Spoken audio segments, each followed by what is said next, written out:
Another series of products I want to talk about that is very suitable for the service robot applications would be the HEP product family. And the HEP product family for the 1000 watt, we actually designed a charger variant that as well, and it can run charging curves. So it's able to support flexible charging curve adjustment.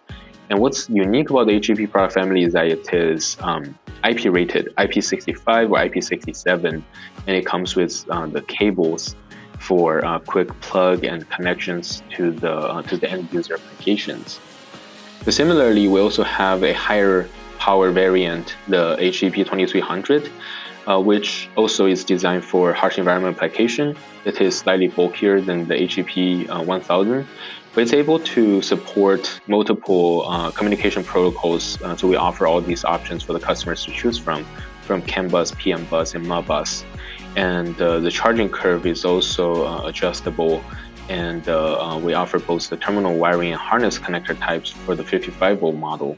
And there are also higher voltage models for robots or other applications that uses higher voltage batteries up to 280 volt DC.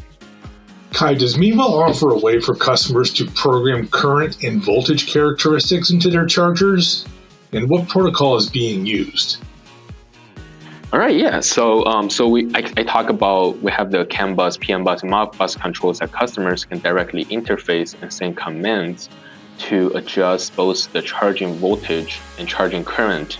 Meanwhile, we'll provide the list of commands that are usable and instructions for the customer to do so. But for the less tech-savvy customers or customers that want a direct interface, we offer the SBP-001, which is our intelligent battery charger programmer. And it offers a flexible charging curve adjustment by connecting the power supply unit, the charger unit, to a personal computer.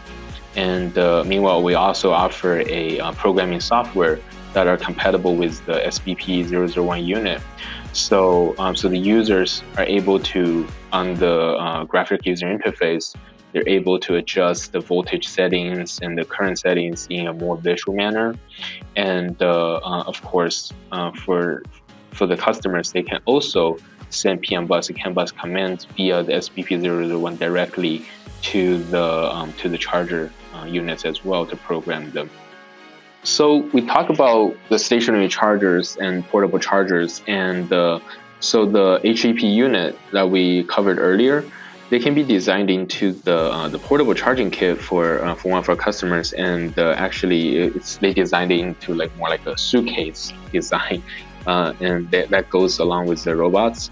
So when the robot is needed to be rescued or charged in the field, the operator will have this suitcase as a charger and just carry them around, and then it has all the cables and different cable lanes inside that will be able to easily mount the charger in any setting or environment. At the same time, the HEP chargers, they can also be used inside of the stationary charging stations. Benefit again, the HEP is designed for harsh environment, so very minimal dust or moisture proof design features is needed when the system design engineer is designing these charging docks. So the charging docks are usually mounted in a corner at the warehouse or at the factory, and then these AMRs or AGVs will just be programmed to return to them and charge when they are low on battery.